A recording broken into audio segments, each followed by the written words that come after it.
뉴질랜드에서요, 69세 할머니가 아래쪽 이빨 4개가 상해가지고 뽑으려고 치과를 갔습니다. 이빨을 뽑기 위해서 마취를 하고 누웠다 일어나니까 상한 이빨 4개만 뽑았어야 되는데 아래 이빨 14개를 다 뽑아놨습니다. 우리가 좋은 의사 만나는 것이 얼마나 큰 축복인지 모릅니다. 의사 되는 일이 얼마나 어렵습니까? 고등학교 때부터 아주 특별히 머리가 좋다고 하는 친구들이 열심히 공부해서 의대를 가고 치대를 가고 그러지 않습니까? 그리고 그 과정 속에서도 그 공부를 따라가는 것이 얼마나 어려운지를 모릅니다. 그래서 수많은 낙제생들이 생깁니다. 중도 탈락자들이 또 얼마나 많이 생기는지 모르는 것입니다. 그런 과정을, 어려운 관문을 다 통과하고 나서야 그래서 의사가 되는 건데, 이런 의사들 중에서도 못 믿을 의사가 수두룩합니다. 젊은 의사는 경험이 없어서 탈이고, 그러면 경험 많은 의사들은 괜찮습니까? 이 나라 호주 의료 시스템에서 대한 그 조사 자료를 보니까 젊은 의사들은 경험 부족이고, 경험 많은 의사들은 경험은 많은데 문제가 뭐냐면 더 배우는 것을 싫어한대요. 새로운 것을 배우는 것을 그걸 싫어한대요. 그래서 문제랍니다. 이 현대의학이라는 것이 날마다 바뀌는 것이거든요. 얼마나 변화가 많습니까? 제 아무리 경험이 많아도 계속 공부하지 않으면 제대로 옳은 의사 노릇을 할 수 없는 것입니다. 하여간 우리가 안 아프고 살면 감사한 일이죠. 그러나 아픔을 피할 수 없습니다. 병드는 것을 피할 수 없습니다. 그렇기 때문에 우리가 참 좋은 의사를 만나는 것은 큰 축복인 것입니다. 우리들이 병원에 가서 자격 있는 유능한 의사를 만난다고 그래서 우리의 병이 다 낫는 건 아닙니다. 호주라는 나라가 좋다 그래서 좋은 곳에 와서 살기만 하면 다 잘 살지 않는다는 것하고 꼭 같은 이야기죠. 호주 와서 살면서도 참 힘들게 사는 사람들이 얼마나 많습니까? 부족함이 없는 것 같아도 그 마음에 공허를 가지고 돈은 많아도 누구보다 불행하게 사는 그런 사람들이 많이 있는 것입니다. 그래서 문제는 우리가 어디서 사느냐가 문제가 아닙니다. 또는 누구를 만나느냐가 문제가 아닙니다. 우리 인생에는 이런 것들이 우리 인생의 절대 변수가 될 수 없습니다. 우리 인생에 절대 변수가 있는데요. 수학에서 절대 변수는 뭐냐면 괄호 바깥에 있는 수입니다. 괄호 안에 수가 아무리 커도 괄호 밖에 마이너스면 그건 마이너스가 되는 거거든요. 이 괄호 밖의 수가 괄호 안을 결정하는 수죠. 이게 절대 변수입니다. 우리 인생을, 우리 삶을 진정으로 좌우하는 것이 무언가? 우리가 가진 조건들이 아닙니다. 그러면 많이 가지면, 좋은 것을 많이 가진 사람일수록 행복해야 되는 거죠. 그런데 우리 인생은 우리가 만난 환경, 우리가 가진 조건에 달려있지 않습니다. 우리 인생의 절대 변수는 바로 하나님이십니다. 우리가 하나님을 믿고 산다는 그 의미 중에 하나가 뭐냐면 바로 이 사실, 하나님이 우리 인생의 절대 변수이시다. 하나님께서 내 인생에 거들어 주시면 좀 좋은 존재, 만나면 좀 보탬이 되는 존재, 그런 분이 아니고 하나님이 우리 인생을 좌우하시는 분이라는 것입니다. 그것을 우리가 믿는다는 것을 의미하는 것입니다. 지난해 추수감사주일 예배 때 제가 설교했습니다. 기억하십니까? 하박국 3장 17절에서 19절 본문을 가지고 추수감사절 예배 설교를 했습니다. 비록 무화과 나무가 무성치 못하며 포도나무에 열매가 없으며 감람나무에 소출이 없으며 밭에 먹을 것이 없으며 우리의 양이 없으며 외양간에 소가 없을지라도 나는 여호와로 말미암아 즐거워하며 나의 구원의 하나님으로 말미암아 기뻐하리로다. 주 여호와는 나의 힘이시라. 이 고백은 바로 하나님께서 우리 인생의 절대 변수라는 것입니다. 우리가 가진 인간 조건 때문이 아니고 그 조건은 부족해도 우리가 가진 것이 다 잃어버려도 하나님 자신이 우리 감사의 절대 이유고 우리가 즐거워하는, 우리가 기뻐하는, 우리가 찬송하는 그 기쁨의 원천이시라는 그런 고백입니다. 하나님 없는 인생에게는 그 죽음은 끝입니다. 죽음이라는 것은 아주 무서운 것입니다. 살아 있어야 가능성이 있는데 죽으면 모든 인간 가능성이 끝이 나는 것입니다. 그러나 하나님을 믿는 우리에게는 죽음 이후에도 하나님은 우리 인생의 절대 변수이십니다. 그래서 성도의 죽음은 영원한 삶을 본격적으로 시작하는 새로운 출발이 되는 것입니다. 이 땅에서 우리가 누리는 행복도 그렇습니다. 우리가 어떤 곳에 있는가, 어떤 사람을 만나느냐, 그게 문제가 아닙니다. 그건 다 상대적인 것입니다. 문제는 우리 하나님의 복 주심입니다. 우리 하나님이 문을 여시면 닫을 자가 없습니다. 우리 하나님이 문을 닫으시면 열 자가 없습니다. 오늘 본문 말씀은요, 이삭이 12절부터 보시면 이삭이 그 땅에서 농사하여 그 해에 100배나 얻었고 여호와께서 복을 주심으로 그 사람이 장대하고 왕성하여 마침내 거부가 되어 양과 소가 떼를 이루고 종이 심이 많았으므로 블레셋 사람이 그를 시기하여 그랬습니다. 아브라함이나 이삭이나 그 주업이 목축이었습니다. 유목민이었습니다.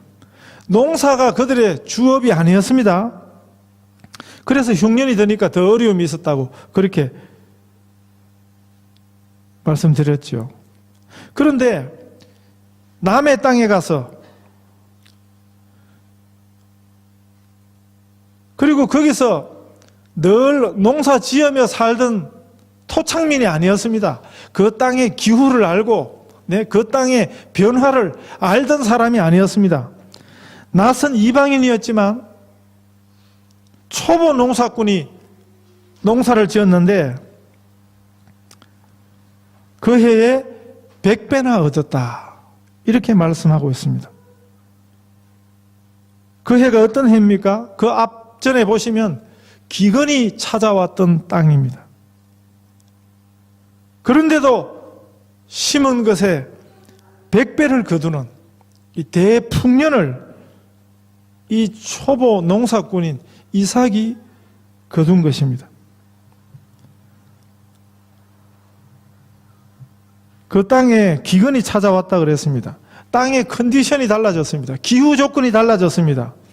거기 무슨 인간의 조건, 인간의 경험, 농사 기술이니 뭔 좋은 종자니 해오던 방법이니 비결이니 이런 것들이 다 통하지 않는 그런 어려움이 찾아온 것입니다. 인간 힘으로 인간 지혜로 되는 일이 있는가 하면 안 되는 일도 있는 것입니다. 그것이 인생입니다. 그러나 인간 지혜가 할 수 없는 일을, 우리가 만난 조건이 할 수 없는 일을 우리 하나님은 하십니다. 그래서 하나님께서 우리 인생의 절대 변수이십니다.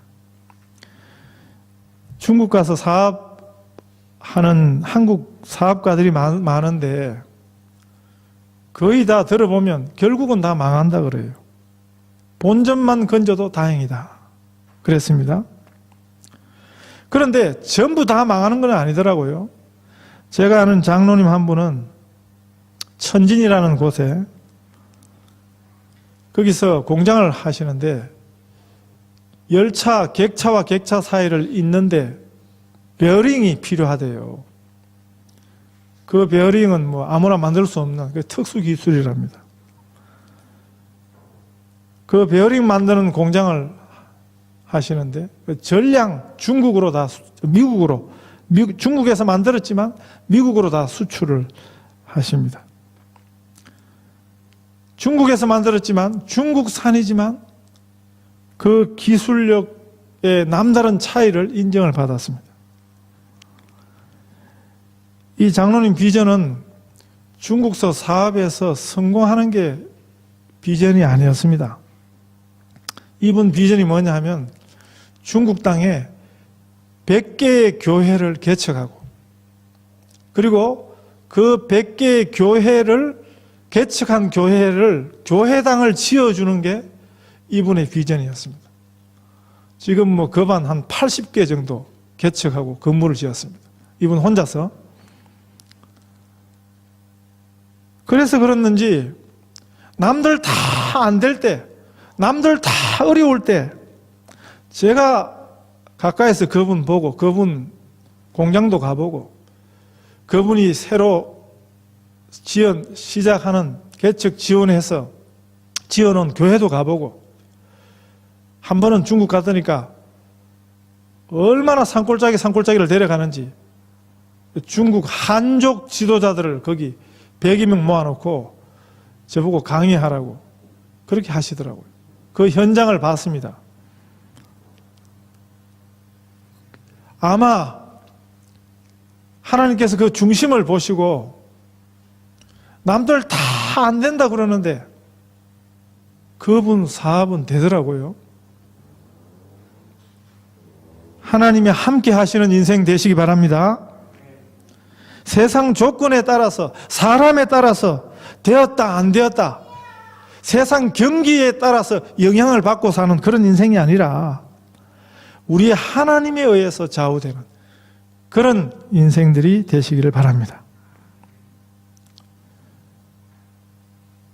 우리들이 뭘 얻었든 간에 한 번만에 부자가 돼가지고 그 이후로 또 졸졸 굶는 사람들 이야기 많이 듣고 있지 않습니까? 아버지 부모들은 부자였는데 자녀들은 그러지 못한 그런 이야기도 있고. 그런데 이삭은 그해 얻은 그 풍성한 수확을 근거로 더 부자가 되었습니다. 부자 중에 두 가지 부자가 있습니다. 하나는 몰락하는 부자입니다. 이제는 가난해지기 시작하는 부자가 있는가 하면 또 한 종류의 부자는 떠오르는 부자입니다. 여러분, 이삭은 떠오르는 부자가 되었다는 것입니다. 그게 뭐냐면 마침내 거부가 되었다. 오히려 그 땅에 살던 블레셋 사람들이 그 지역인들이 이삭이 잘 되는 것을 배가 아파서 못 견딜 정도가 되었습니다. 남의 나라에 와서 잘 살게 되면 그러면 다 된 것입니까? 아닙니다. 주변에서 그것 때문에 시기를 받게 되면 얼마나 불안한 삶이 또 시작되겠습니까? 주위에 원수를 두고 사는 사람들이 행복하다고 말할 수 있겠습니까? 성경이 보여주는 하나님이 복을 주시는 사람의 그 사람의 인생의 이야기는 이렇습니다. 흉년이 났는데요. 그리고 농사에 관해서는 초보가 농사를 지었는데 그것도 남의 땅이었어요. 그런데 100배의 수확을 거두었습니다. 그리고 계속 부자가 되는데 그 사람들이 그 지역 사람들이 도무지 못 봐줄 정도로 그렇게 부자가 되었습니다. 그래서 그 블레셋 사람들이 한 일이 뭡니까? 이삭의 우물을 흙으로 덮고 막아버렸다 그랬습니다. 그 시대에서 그 지역에서 팔레스타인입니다. 제일 중요한 자산이 물입니다. 물이 있어야 농사도 되고 가축도 기를 수 있고, 그리고 사람이 물 없이 살 수 있습니까? 물은 곧 생명줄이었습니다. 그 시대 그 지역에서 가장 중요한 자원 하나는 우물이었습니다. 그런데 이 본문에 보시면 참 이상한 일 하나가 나옵니다. 오늘 우리 같으면 그러지 아니했을 것입니다. 우리식으로 이야기하면 이삭이라는 사람이 참 바보스럽게 굴어요. 거부가 된 이삭에게 그 얻은 부를 잘 간직하려면 더군다나 그 우물이 절실한 거였거든요. 블레셋 사람들이 이삭의 우물물을 막아버리는 일을 할 때 우리 같으면 아마 목숨 걸고 싸웠을 것입니다. 아니면 뭘 갖다 주고서라도 타협을 했을 것입니다. 그런데 이삭은 그곳 지도자가 아비멜렉이 그곳을 떠나달라고 하니까 그렇게 농사가 잘 되던 땅, 한 번 심어서 100배 결실을 거둔 그 땅도 내어주고 그 우물도 주고 떠납니다. 우리 주위에서 누가 이렇게 행동하면 왜 바보같이 자기 것 다 빼앗기고 살아? 아마 그럴 것이죠. 그런데 이삭은 그렇게 주고 떠나서 우물을 파면 다시 거기서 물이 터져 나왔습니다. 팔레스타인이 옛날이나 지금이나 물이 막 나오는 지역이 아닙니다. 땅 아무데나 파면 물이 나오면 왜 우물을 가지고 다투겠어요?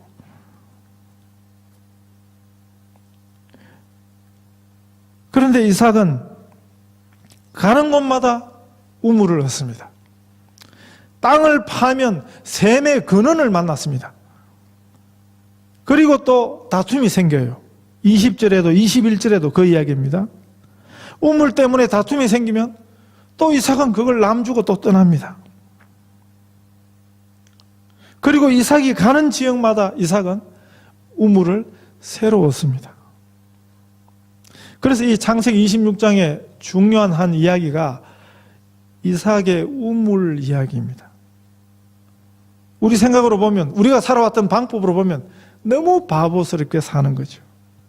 그런데 성경은 이런 이삭의 삶에서 믿음이 무엇인가를 우리에게 보여주고 있습니다.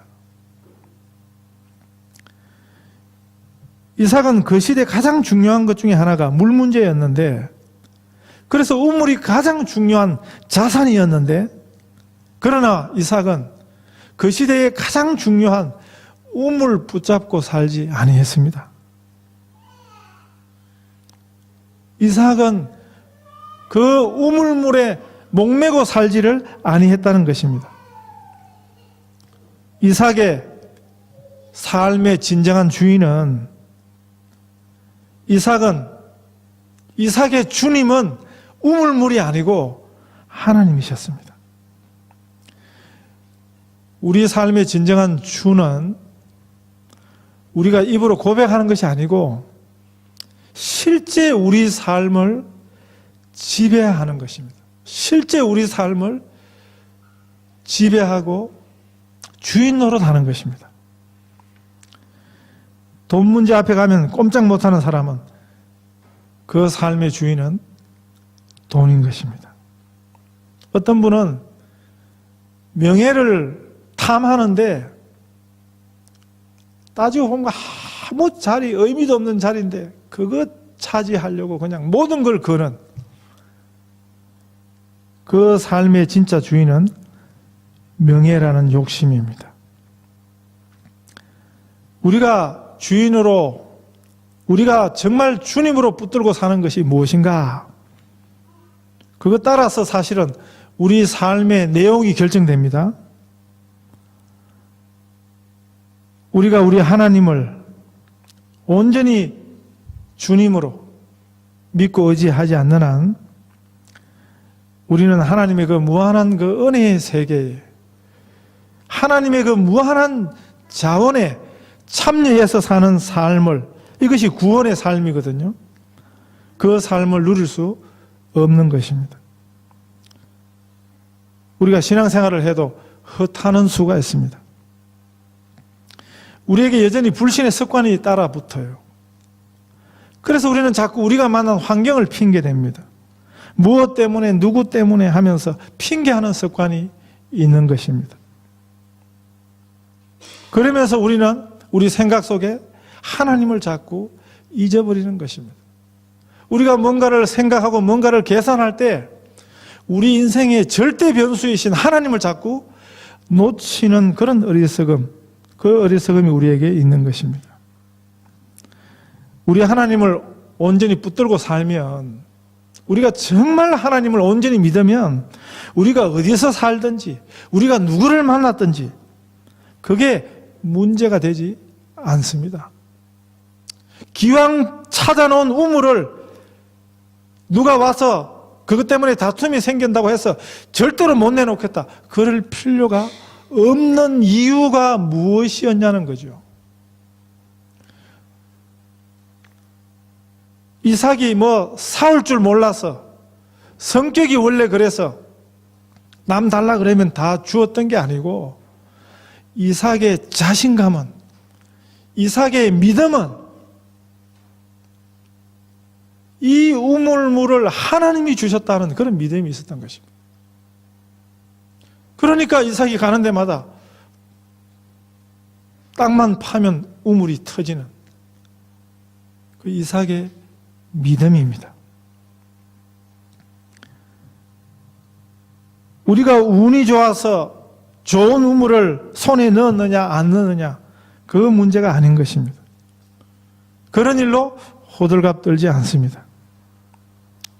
우리가 진정 구해야 하는 것은 우리 하나님의 복주심입니다. 사물이 아닙니다. 사람이 아닙니다. 우리 하나님 자신이십니다. 이삭이 브엘세바로 올라갔을 때 그 밤에 하나님께서 이삭을 찾아오셨습니다. 그리고 하신 말씀이, 나는 내 아비 아브라함의 하나님이니 두려워 말라. 내 종 아브라함을 위하여 내가 너와 함께 있어 내게 복을 주어 내 자손으로 번성케 하리라. 이렇게 말씀하셨습니다. 내 아버지 아브라함과 함께 했던 내가 이제 너와 함께 하리라. 이렇게 약속하셨습니다. 우리는 자꾸 이 세상의 것을 구하고 있습니다. 그것은 번지수가 틀린 것입니다. 우리가 정말 붙들어야 할 분, 우리가 정말 구해야 할 분은 우리 하나님 자신이십니다. 우리 하나님이 함께 하시면 그곳이 원수의 성안이라도 우리는 안전합니다. 흉년 중이라도 100배의 결실을 맺을 수 있습니다. 원수가 우리가 얻는 우물물을 다 막아도 하나님은 새 우물물을 주십니다.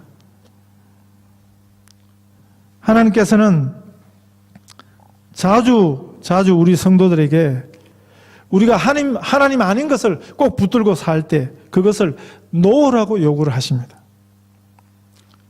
어떤 때는 할 수 없어서라도 놓을 수밖에 없도록도 하십니다. 그래야 우리가 온전히 우리 하나님 한 분만 의지하며 하나님만 구하며 살 수 있기 때문입니다.